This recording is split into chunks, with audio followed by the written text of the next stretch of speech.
Hi friends, guess what I got in?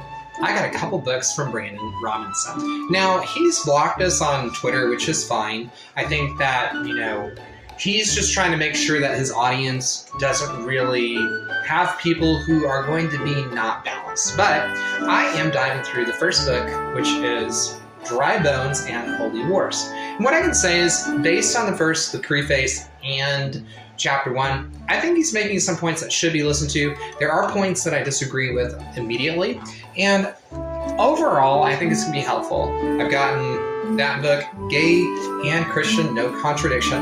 I'll bring up that concept, as well as Filled to Be Empty, The Path of Liberation for Privileged People. And so I'm interested to hear what his thoughts are in these writings, and I've decided to make rebuttals going chapter by chapter, doing literary analysis and more as someone who does conservative queer theory. And if you're Brandon Robinson, at least you can stay tuned to my podcast. Now, I've had taken a stance on some recent comments he's let out on Twitter. I think that some of his comments can be, they're going to need some clarification. If they stand alone, as I am responding to in podcasting that is done through the month of January and February, then I'm going to have to say that maybe there are some anti-Semitic themes that I feel need to be clarified at the very least, and it might be interesting to have that conversation at a different point. However, there are some things and claims that he makes inside of his preface and more that I find interesting. And if you want to know my full reaction, you can go ahead and stay tuned.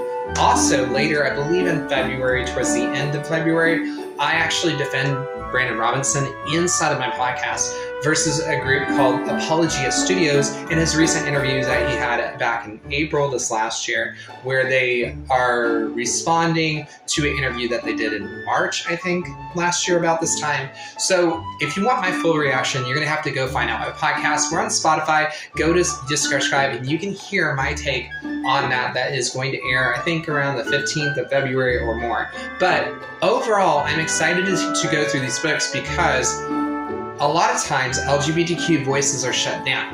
And to have the stance that I have as someone that was a gay rights activist, and I consider myself queer and in the ex-gay community and talk about my journey, I'm very open and I don't hide things, which is a major critique from the LGBTQ, is that people oftentimes don't tell people where they're at or what they're processing.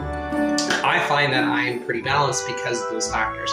But beyond that, I'm really excited. I've gone through several different things. I do want to quickly read a quick quote that I find is very helpful that he writes in his Dry Bones and Holy Wars. Based on his chapter 1, not his preface, but his chapter 1, I'm going to include this on our archive because I think it's really important to really go into several topics. It'll be included. It's a book that I'm going to be recommending that people buy based on queer history and more. But I'm going to go ahead and read this. And I think this is actually the core of what he is trying to get across. And so if you're Brandon Robinson, you should know that I critique in several directions. But he says, love requires higher levels of consciousness. It requires intentionality and hard work.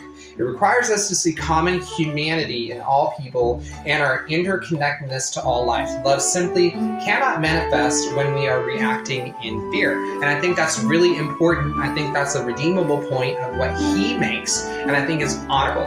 But until next time, my name is Sean, and go ahead and check out our podcast, and I will see you next time.